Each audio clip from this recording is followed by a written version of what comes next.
Luis Arce es licenciado en Economía por la Universidad Mayor de San Andrés, contador general por el Instituto de Educación Bancaria de Bolivia, así como maestro en Ciencias Económicas por la Universidad de Warwick, en Inglaterra. Es autor de numerosos textos académicos, incluyendo los libros El modelo económico, social, comunitario, productivo boliviano y Crisis económica internacional, respuestas ortodoxas en América del Sur y la política económica boliviana. Arce desarrolló su carrera profesional primero en el Banco Central de Bolivia, ocupando diferentes cargos de alta importancia entre 1987 y 2006, año en el que se sumó al gobierno de Evo Morales, primero como ministro de Hacienda y después como ministro de Economía y Finanzas Públicas, cargo que ocupó hasta el golpe de Estado de 2019. Arce es también catedrático universitario y miembro del partido político Movimiento al Socialismo, fundado por Evo Morales. El pasado 18 de octubre de 2020 fue electo por un amplio margen, con 55% de la votación contra 28% de su competidor más cercano, como el 67º presidente del Estado Plurinacional de Bolivia. Bienvenidos, aquí estamos para un programa muy especial de Diálogo por Democracia aquí en TV UNAM. Tenemos con nosotros al presidente del Estado Plurinacional de Bolivia, Luis Arce. Bienvenido. Muchas gracias. A la orden. Muchísimas gracias, estimado presidente. De veras es un honor recibirlo aquí en este programa, recibirlo aquí en México. ¿Qué para usted es México? ¿Qué representa para Bolivia? ¿Por qué viene aquí? Bueno, son varias cosas. Uno, volver a México para mí es significativo por el hecho de que cuando estábamos en problemas en el año 2019, veníamos de un golpe de Estado, una persecución política, y México nos acogió. Por lo tanto, un cariño especial para México. Segundo, como mandatario, por supuesto que me trae aquí la posibilidad de reactivar esas relaciones bilaterales con la República de México que estuvieron justamente por la actitud del gobierno golpista, truncadas, muchos roces. Recordarán ustedes la embajada cercada, la residencia de la embajadora cercada por policías, en fin, toda una serie de agresiones que se cometían por el gobierno de facto. Así que para mí es venir a reimpulsar, reivindicar ese trabajo que ha hecho la embajadora en su momento en Bolivia, de todo lo que se estaba haciendo y por supuesto impulsar lo que creemos nosotros que es importante para ambos países. Hay muchos temas por los que podemos trabajar, tenemos que coordinar muchas tareas también con el presidente Andrés Manuel López Obrador, así que contentísimos de venir por dos razones, como te mencionaba, una personal y otra ya como mandatario. No, pues es un gran lujo tenerlo aquí. Recuerdo muy bien, en la toma de posesión, de los pocos jefes de Estado que vino a acompañar a nuestro presidente Andrés Manuel López Obrador fue Evo Morales, entonces presidente de Bolivia, en diciembre de 18. Y apenas un año después regresó de nuevo, don Evo, Álvaro, Gabriela, y aquí estuvimos con ellos. Platíqueme un poco cómo se vivió ese golpe de 19. Usted estaba como ministro de Economía, llegaron un día a sacarlos de la oficina. ¿Cuál fue el conflicto que al final detonó la dimisión, ¿no? Bueno, el golpe fue muy bien planeado. Había un manual que tenían que seguir ellos, pero sobre eso han habido varias características, ¿no? Particularmente de joven, yo había resistido el golpe en Bolivia del año 79. Y luego el año 80 de García Mesa, también lo había resistido como joven universitario y socialista en esas veces, porque por lo tanto sabía lo que era un golpe, pero este es un golpe diferente al que teníamos en mente todos el golpe clásico, sacar militares, se levantan las unidades militares, toman las instituciones, entran a Palacio de Gobierno, en fin, todo ello, ¿no? Que lo hemos vivido en esa época, pero esta vez no fue así. Esta vez se usó algunos argumentos supuestamente en defensa de la democracia, se empezaron a utilizar inclusive elementos religiosos, pero también estuvo presente ahí movilizaciones de jóvenes que eran sacados a la calle para protestar contra una supuesta dictadura, una supuesta eternización en el gobierno, cuando todos sabíamos que ahí el pueblo decidía en el voto quién iba a ser presidente y quién no. Pero de todas maneras ya había un juego psicológico. Luego empezaron a utilizar aún más el tema psicológico, esto es con las autoridades ya, iban a nuestras casas, pintaban las paredes de nuestras casas, de los que estábamos en función de gobierno, colaban afiches en nuestras puertas, salía en los WhatsApp el Google Maps de tu domicilio donde decía aquí vive tal persona, todos a las 10 de la noche aquí contra este violador de la Constitución y otros adjetivos más que no se pueden reproducir. Entonces hubo una labor psicológica de amedrentamiento mucho antes. Luego estaba el tema de las elecciones, el papel de la OEA fue nefasto ahí, con un informe que no había sido acordado con el gobierno, y sacó un informe a medianoche un sábado donde sugiere que hay algunos problemas, ¿eh? Y eso es un detonante para que ya titulares preparados de varios medios de comunicación allá manifiesten que hubo fraude, ¿no? Y bueno, pues es un llamado a la sublevación contra el supuesto fraude que nunca se pudo demostrar. Y por el momento eso fue lo que ocurría, vinieron las persecuciones, movilizaciones, en fin, los comités cívicos llamaban a cabildos, en los departamentos, en las capitales especialmente, se movilizaban grupos de personas para bloquear, en fin, protestando sobre el supuesto fraude y una supuesta defensa de la democracia. Eso ocurría durante el golpe. Menciona una palabra muy importante, que es que estaba planeado. ¿Tiene usted la impresión de que fueron varios meses, incluso años, antes que estaban preparando diferentes sectores para montarse en el evento electoral para sacarlos? Entonces, no fue un surgimiento espontáneo del día de la elección. No creo que años, pero sí meses de planeamiento. ¿De parte de los Estados Unidos o eso los es oligarcas locales, los militares, o por dónde venía esa? Bueno, eso es una investigación que hay que hacer, por supuesto. Hay muchas hipótesis que uno puede lanzar, pero hay que estar aquí con mucha seriedad para poder determinar quiénes son los que están detrás. Lo cierto es que hay caras visibles en el golpe de Estado. Está el señor Camacho, que hay videos, nosotros no estamos inventando.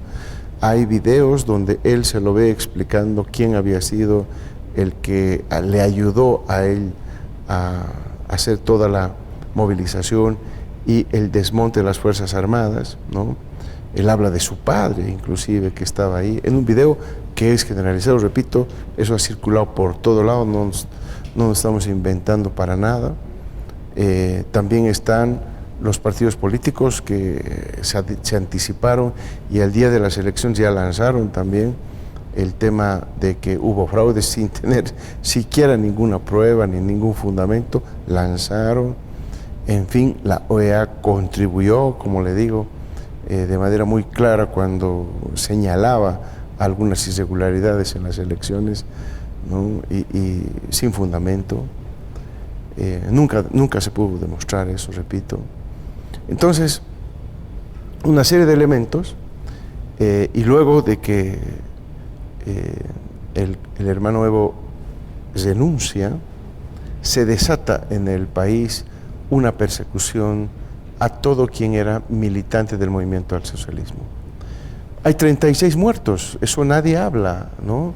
Yo escucho hablar respeto a los derechos humanos, respeto al debido proceso, pero no escucho hablar a los que quieren defender los derechos humanos y los debidos procesos de qué derechos tenían esas personas que fueron acribilladas, que fueron asesinadas. Por las fuerzas del Por las Estado. fuerzas, claro, las Fuerzas Armadas salieron ahí junto con la policía a reprimir todo el movimiento popular que se estaba generando en contra de ese golpe de Estado.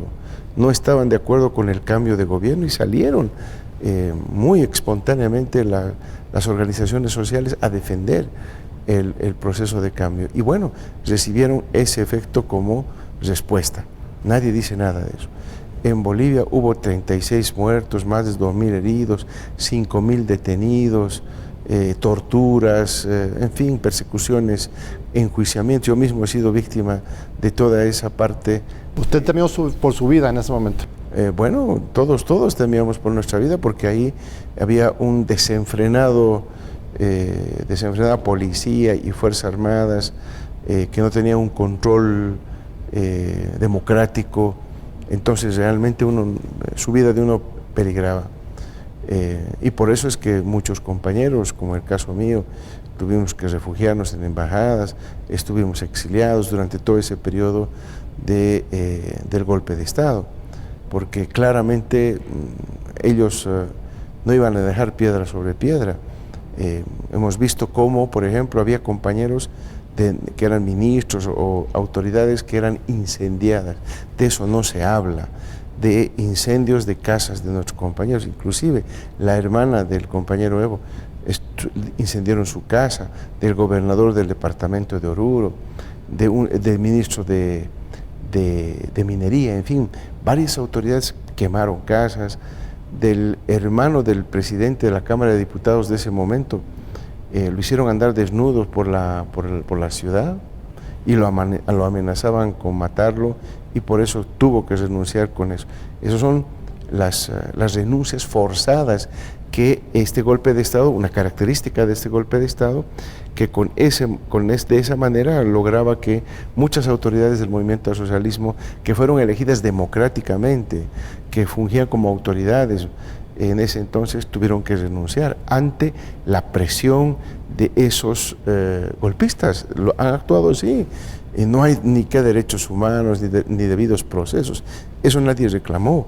Eso para todos, porque uno era marxista, no tenía derecho a el debido proceso, no tenía derecho a que se respeten sus derechos humanos. Realmente fue atroz lo que ocurrió eso. Pero posteriormente también el gobierno golpista no estuvo tranquilo con ello.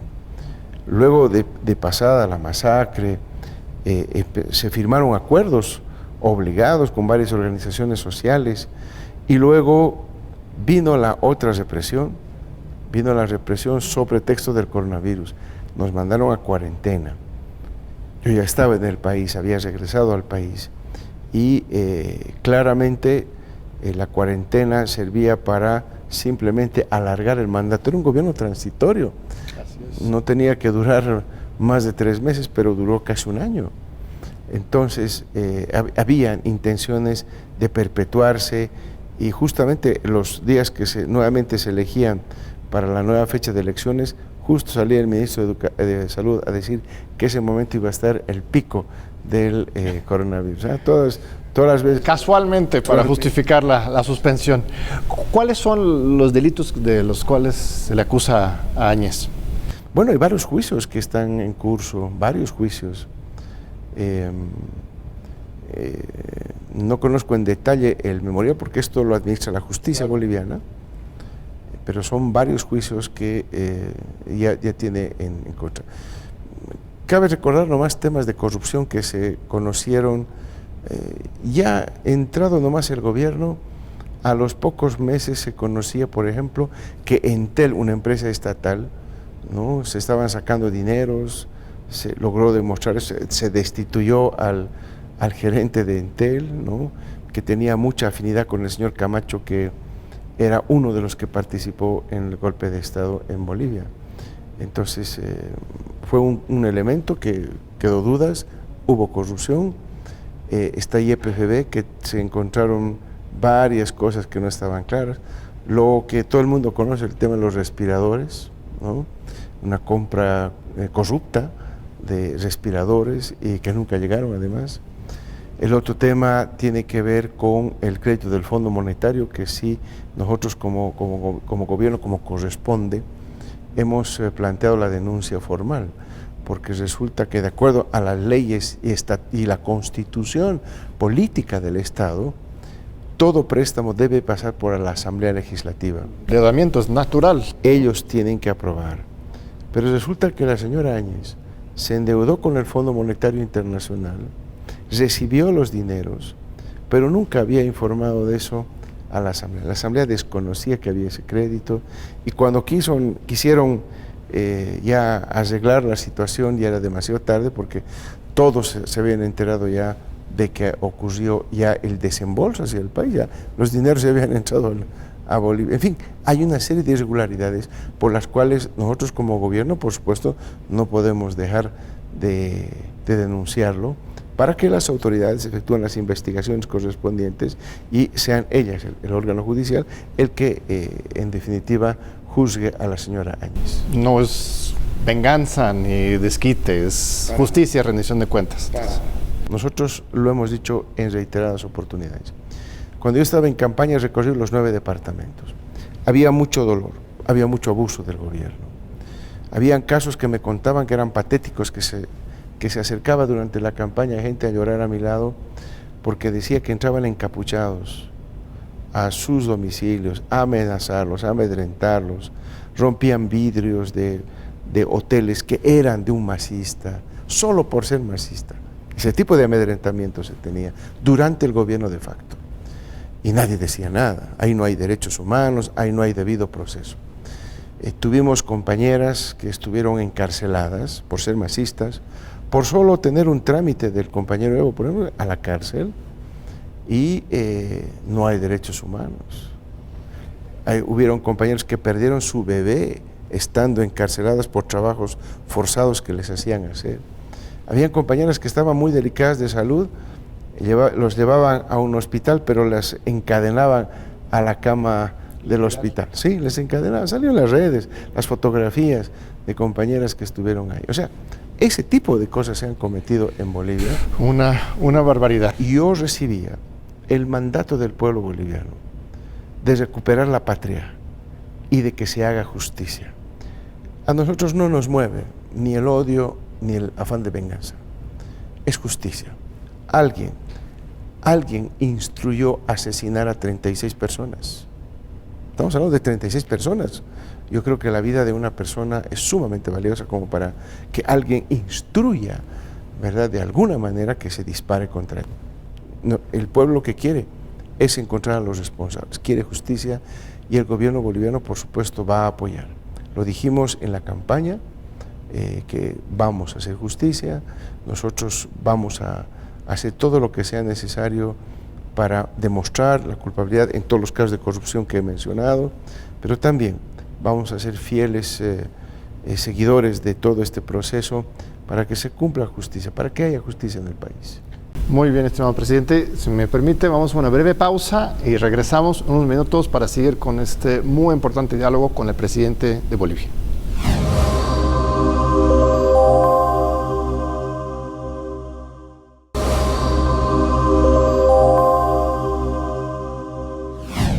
Aquí seguimos con nuestra transmisión especial de Diálogo por la Democracia en coproducción con el Canal 22, que le agradecemos muchísimo que nos permite hacer esta muy importante entrevista con el presidente Luis Arce. Estuvimos hablando de lo duro, de lo terrible, lo trágico del golpe de Estado. Pero aquí estamos también para celebrar la victoria de usted.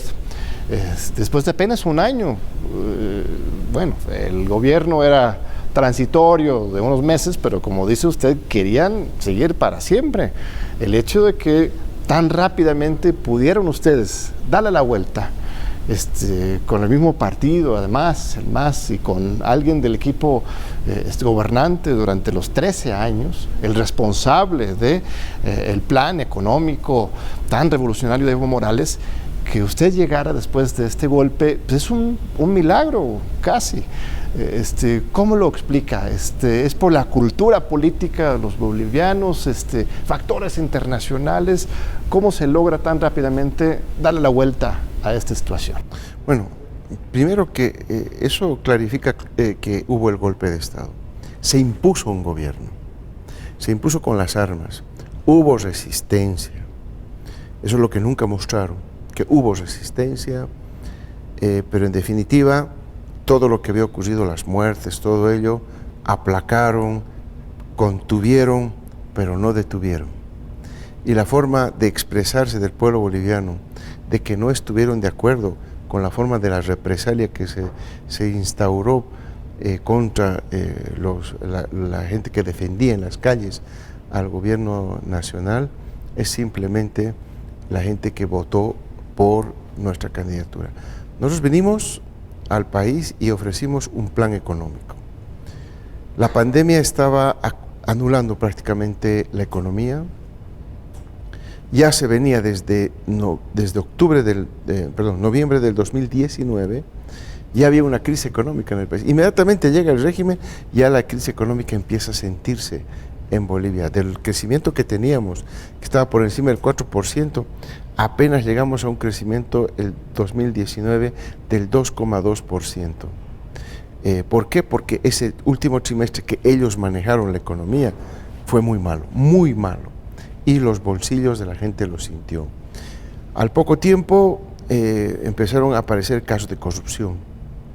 Impuestos Nacionales, que es la entidad recaudadora, estuvo en manos de gente que obedecía al señor Camacho, que ya lo había mencionado varias veces como parte del golpe de Estado. Entonces ahí empezaron a aparecer que se transaba, entre comillas, ¿no? Se transaba reducciones de pago de impuestos y cosas así, que salió a la opinión. Salió el caso de Entel, salió el caso de YPFB, salió el caso de los respiradores, en fin, empezaron a salir muchos casos de corrupción en tan poco tiempo, ¿no? En tan poco tiempo. Se paralizaron nuestras inversiones públicas, pero lo peor, se separó varias empresas públicas que era muy costoso hacerlas arrancar. Estábamos nosotros con una planta de urea, exportando urea, produciendo urea, y de pronto esa planta, porque la hizo el MAS, sencillamente la pararon. Y cuando quisieron arrancarla, meses después, como habían echado a la calle, y eso tampoco se dice, cuando ellos entraron al gobierno, echaron a la calle a todos los funcionarios que eran del MAS. Y así lo propio ocurrió con la empresa de urea, sacaron a todos, a los técnicos.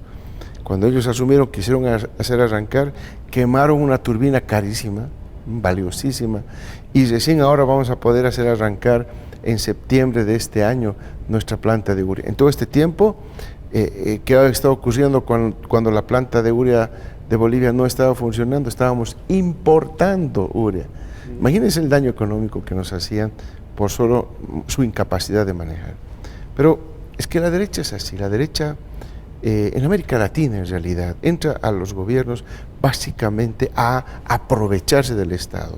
Es un botín de guerra, como lo hemos visto lo que ocurrió en 11 meses en Bolivia. Se distribuyeron el Estado, ¿no? Hubo un nepotismo elevado al grado enésimo, porque absolutamente toda la familia de la señora Áñez estaba ocupando cargos en el sector público. En fin, y no solamente de todos los funcionarios que estaban en ese momento a cargo del gobierno. Entonces, eso, por supuesto que la gente lo ve, lo mira y lo censura, pero no se podía decir nada, porque ellos se inventaban inclusive el famoso ciberpatrullaje.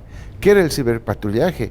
Ellos sacaron un decreto supremo para ir, todas las personas que se chateaban por su WhatsApp. De vigilancia. Sí, comentaban en su Facebook que no esté de acuerdo con una u otra medida o lo que escucha, ¿no? Sencillamente eran buscados por sediciosos, por tesoristas y todo ello, simplemente por vertir su opinión en redes sociales. Fascismo puro. Fascismo. No se puede llamar de otra forma. El famoso, ¿verdad?, ciberpatrullaje. Igual, había unos compañeros mototaxistas en Riberalta, por ejemplo, que salieron a protestar en plena cuarentena, evidentemente, porque se los había encerrado y se les había quitado pues su fuente principal de ingresos, que es trabajar de mototaxistas.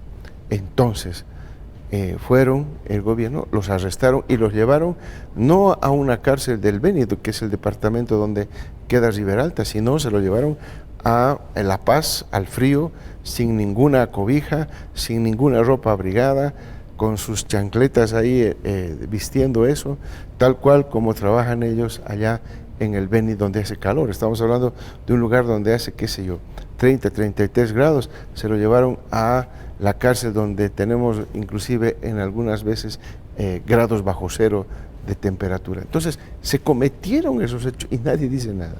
En fin, todo ese elemento, el mal manejo económico.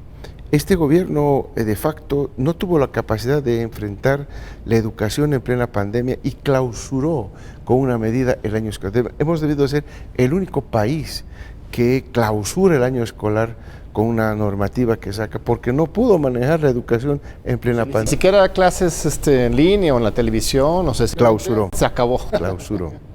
Entonces, ese tipo de cosas, ¿no?, lamentablemente les juega en contra de ellos, ¿no?, y se busca pues una candidatura que vaya a proponer. Yo creo que son esas condiciones, la esperanza de que el MAS recupere la economía que habíamos perdido en octubre del año 2019. El miedo porque la pandemia fue mal manejada por el gobierno de turno, y la esperanza de que el gobierno del movimiento al socialismo maneje de mejor manera el tema pandemia. Que se recupere la educación. Y además escogen una persona que representa pues, el milagro económico, ¿no? Un economista que trabajó usted más de 15 años en el Banco Central, después otros 13 años como ministro de Hacienda y de Economía, que fue el responsable por este crecimiento y por esta reducción pues, tan drástica de la pobreza.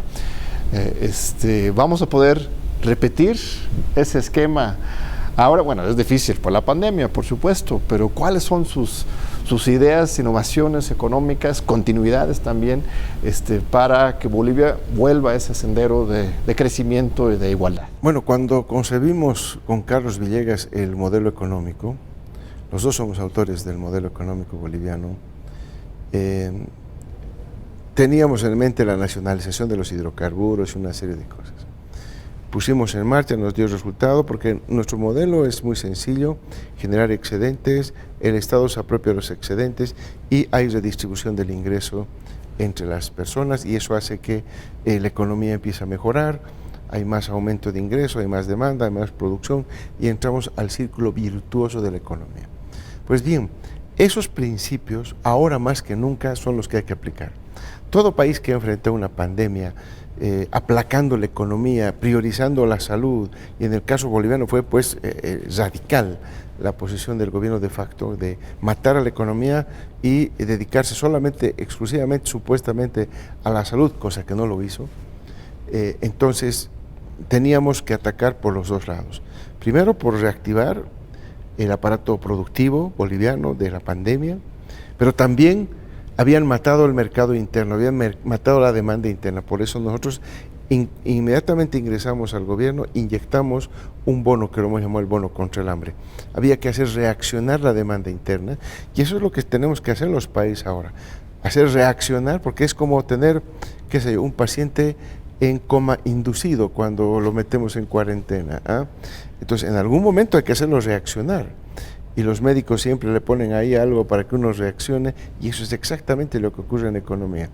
En la economía hay que hacer reaccionar la demanda y hay que hacer reaccionar la oferta, la producción. La producción nosotros ya la hemos hecho reaccionar, poco a poco está mejorando eso, y hicimos reaccionar también la demanda. Entonces, poco a poco y gradualmente vamos a ir entrando a la normalidad. Evidentemente la pandemia hace que no estemos como en los años anteriores con el 100% de posibilidades de reactivar todo, Pero va a llevar un tiempo, nosotros calculamos entre un año y medio, para que nuevamente la economía boliviana vuelva a reencauzarse, vuelva a entrar a esa velocidad, ese ritmo de crecimiento que nos va a permitir nuevamente lograr los estándares que teníamos anteriormente. Hemos hecho varias cosas, hemos reactivado la inversión pública, que ellos la tenían proscrita, no querían invertir. Nosotros estamos teniendo un plan de inversión importante en el país para esta gestión. Adicionalmente, nosotros hemos hecho un crédito para todo lo que es industria sustitutiva de importaciones al 0,5% anual. Entonces, si usted tiene un negocio, un emprendimiento, un proyecto para producir algo que sustituya importaciones, ya sea un insumo, ya sea un producto final, usted tiene un crédito del Estado del 0,5% para esa actividad. Entonces, estamos induciendo eso. Hemos creado fondos de garantía para que quienes no tienen las espaldas para garantizar su crédito puedan utilizar ese fondo de garantía para poder ayudarse en el crédito. Hemos generado un impuesto a las grandes fortunas para equilibrar, y por el otro lado hemos sacado una ley que devuelve el impuesto al valor agregado para los que tienen menos ingresos. Entonces, el sistema tributario lo hemos hecho mucho más progresivo ahora, lo que implica que hay más demanda en la economía, con el bono, con la inyección del bono, con todas estas medidas. Entonces está reaccionando la demanda, está reaccionando la producción en el país, y todavía tenemos muchas cosas que están en el tintero, que tengo que ir a Bolivia justamente a definir varias de ellas para ya lanzarlas en las próximas semanas, que van a hacer posible que retornemos a nuestro modelo económico, social, comunitario, productivo, porque eso no ha cambiado. La filosofía del modelo, la esencia del modelo no ha cambiado. Estamos adaptando, estamos simplemente incorporando esta nueva realidad de la pandemia para que el modelo funcione, y creo que lo estamos logrando en Bolivia. Y por lo que escucho, no es ni keynesianismo clásico, ni socialismo como tal, sino un modelo comunitario, desarrollista. ¿Cómo lo define en términos teóricos, pues? Es un modelo sociocomunitario. Sociocomunitario productivo. A partir de las cooperativas, a partir del Estado. ¿Y del Estado? El Estado. El papel fundamental en nuestro modelo es el Estado. El Estado es el jugador con la camiseta número 10. Es el que tiene que generar las condiciones, el que tiene que hacer las jugadas magistrales para que el sector privado, cooperativas, la economía comunitaria reaccionen y por lo tanto empiecen a engranar bajo la batuta, bajo la dirección del Estado, toda la economía, como estaba ocurriendo hasta antes del golpe de Estado. Y tienen un gran aliado en las tradiciones indígenas comunitarias, ¿no? ¿Se hace una buena síntesis o más bien no tanto? Más bien estamos en deuda porque poco habíamos hecho para fortalecer la economía comunitaria en nuestro primer gobierno, y eso es lo que estamos fortaleciendo ahora. Las economías comunitarias tienen que integrarse a todo el proceso económico. Entonces estamos ingresando con tecnología para estas unidades productivas, con riego, con tecnología, para poder aumentar la producción, y esa nueva producción se pueda insertar en este circuito a la cabeza del Estado, el sector privado, las cooperativas, en fin, puedan conformar ya un engranaje completo y total, definitivamente. Esto que estamos ya articulando es pues el modelo económico, social, comunitario y productivo. Muy bien, estimado presidente. Si nos espera para el último bloque, vamos a una breve pausa y regresamos para la última parte de este fascinante diálogo con el presidente del Estado Plurinacional de Bolivia, Luis Arce. No se vayan.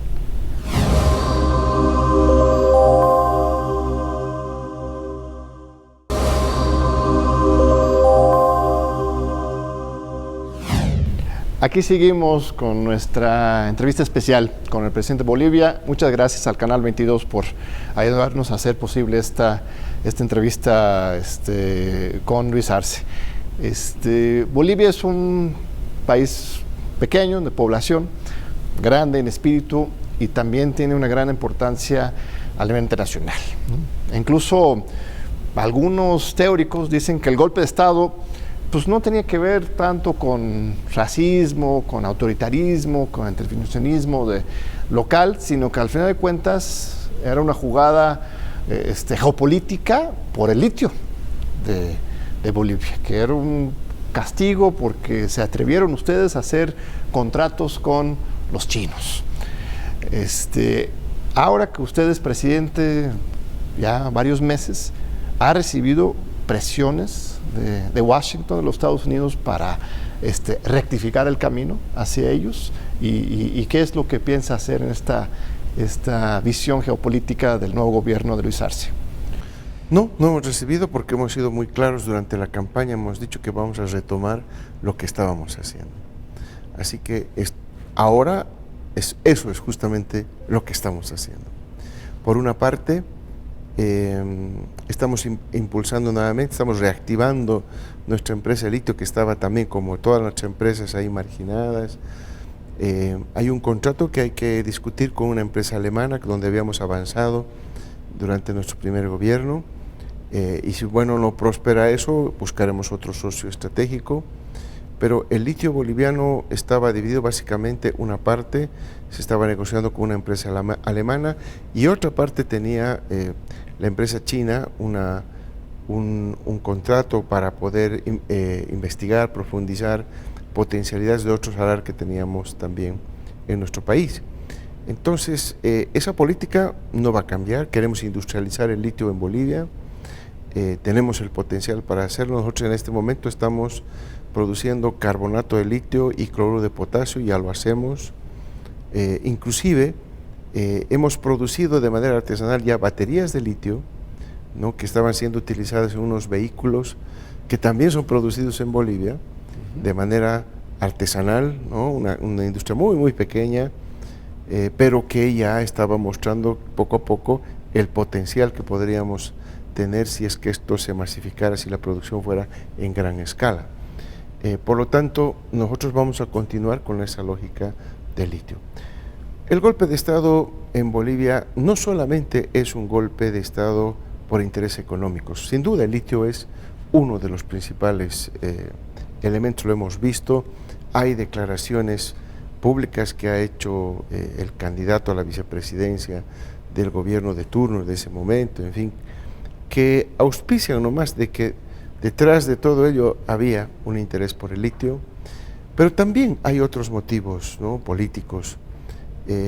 Éramos en ese momento uno de los baluartes de los gobiernos progresistas, de izquierda en América del Sur, y claramente hay intereses en el mundo de que no quieren que esos gobiernos estén presentes. Lo hemos visto con golpes de Estado cuando estaba, por ejemplo, el presidente paraguayo, ya se me escapó el nombre ahorita, Lugo, ¿no? Hubo un golpe de Estado ahí, hubo un golpe de Estado en realidad a Nil Zelaya en Honduras, 2009, claro. Hubieron golpes, no es que todo era una taza de leche. Hay gobiernos que empezaron a mostrar su cara progresista y todo ello, y no le gustaba a las oligarquías y a la derecha internacional, y entonces empezaron a tramar esos golpes de Estado que, como le estoy mencionando, se dieron varios de ellos. También vimos lo que ocurrió en Brasil, vimos lo que ocurrió en Ecuador, vimos lo que ocurrió en la Argentina, en fin. Y Bolivia era uno de los pocos países, y el más sólido, porque era un país donde no podían decir que iba a haber un golpe de Estado porque la economía estaba mal, porque los indicadores sociales estaban mal, porque en realidad estábamos mejorando la economía, los indicadores sociales, todo, y no había un justificativo para que haya justamente el golpe de Estado.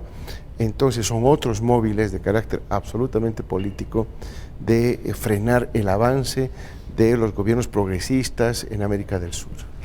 Un momento muy simbólico al respecto. En su toma de protesta llega el canciller de Venezuela, ¿no? Llega y retoma su embajada, ¿no?, que había sido tomado por los golpistas. Bueno, no habían consolidado su golpe, pero los golpistas de Guaidó, que hasta quita su fotografía y reinstala velaciones normales. entre Bolivia y Venezuela. ¿Cómo se ha desarrollado esa relación entre el nuevo gobierno de usted con el gobierno de Nicolás Maduro? No, nosotros tenemos absoluta relación con Venezuela, con Cuba. En realidad, desde que volvimos al gobierno, empezamos a reinstalar nuestras relaciones internacionales. Lo hicimos con Argentina, que estaban vetados, México, lo hicimos con Cuba, lo hicimos con Venezuela, con China, no tenían relaciones con China, con Rusia.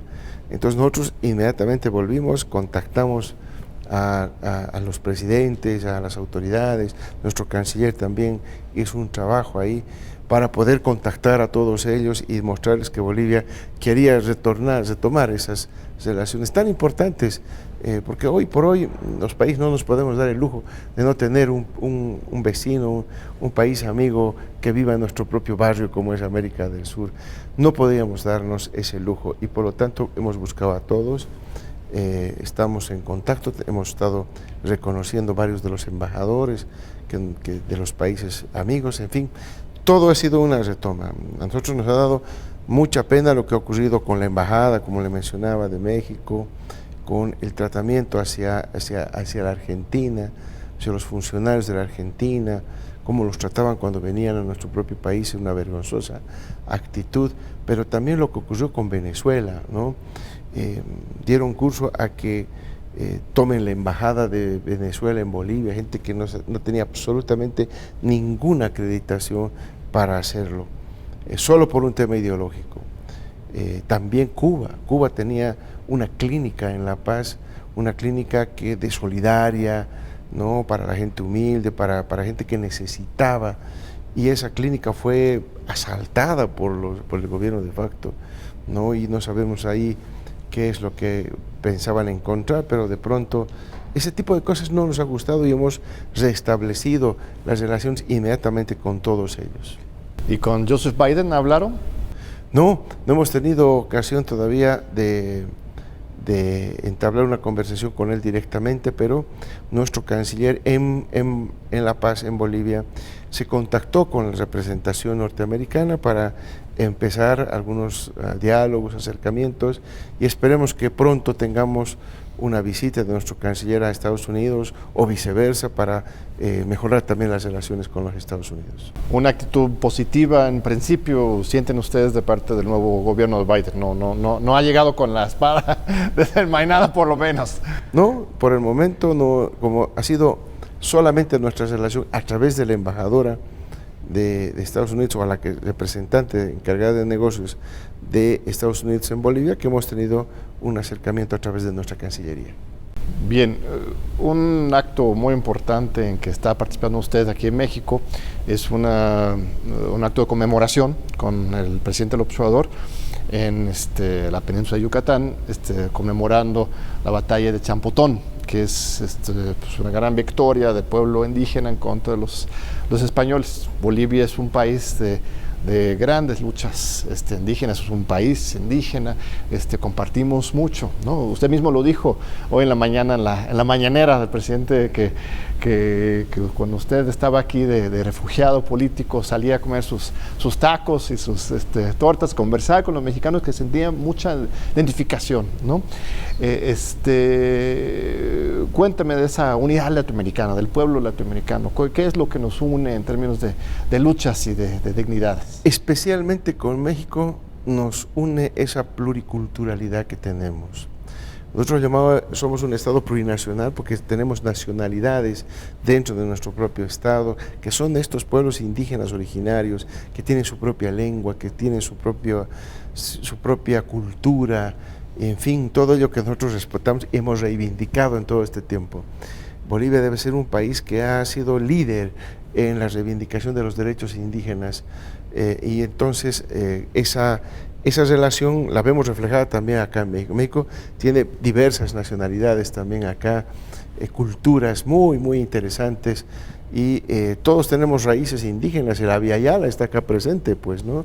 Somos parte de toda de esta cultura, en nuestra sangre circula esa sangre indígena, nosotros somos producto de ese mestizaje entre españoles e indígenas y por lo tanto tenemos también esos genes dentro en cada uno de nosotros. Y con México nos une eso, pero hay países como Guatemala y otros países también que tienen la cultura indígena de por medio y por supuesto venimos encantados a la invitación del presidente Andrés Manuel López Obrador porque la victoria de un pueblo indígena ante la invasión, en este caso española, es pues por supuesto para nosotros un gran acontecimiento, es significativo porque demostramos ahí los pueblos de América Latina y de la Abya Yala que no estábamos dispuestos a entregar nuestras riquezas, nuestros recursos naturales así tan fácil y que queríamos vivir libres desde un inicio, antes de que haya constituciones políticas de los estados de América Latina, de América, del continente americano, ya había gente que defendía la soberanía de nuestras tierras y eso es lo importante de la batalla. Muy valioso, aunque también tenemos luego tensiones, ¿no? En México también lo hemos vivido, en Bolivia también, entre la defensa de la tierra, ¿no? La comunidad indígena y la necesidad del Estado, ¿no? Como usted bien señala, de generar ingresos, rentas y poder distribuirlos y atender la pobreza. ¿Cuál es su visión sobre esa, para mí al final, falsa dilema que se tiene que superar, pero sí, dilema entre medio ambiente y desarrollo? Bueno, yo creo que hay que combinarlo porque ambas corrientes tienen un principio que es valedero. El tema de los medioambientalistas, que se preserve, que cuidemos el medio ambiente, ¿no? Claro, cuando hubo el desarrollo de los países desarrollados, valga la reiteración ahí, nadie decía nada, ¿verdad? Pero ahora que nosotros queremos desarrollarnos, hay que respetar la madre tierra. Yo creo que ese principio es acertado, el de respetar la madre tierra, pero también hay una necesidad de desarrollo. También nuestros propios pueblos indígenas necesitan aprender a leer, y en su propia lengua especialmente. Necesitan carreteras, necesitan desarrollo, necesitan mejoramiento de su calidad de vida. También necesitan electricidad, necesitan un vehículo, necesitan también, no es que solamente porque sean indígenas no tienen derecho al desarrollo, al progreso, no, tienen también necesidades. Y eso hay que combinar porque en el equilibrio, no, esto es un tema de equilibrios, en el equilibrio entre que generemos el desarrollo que requiere la gente, ¿no?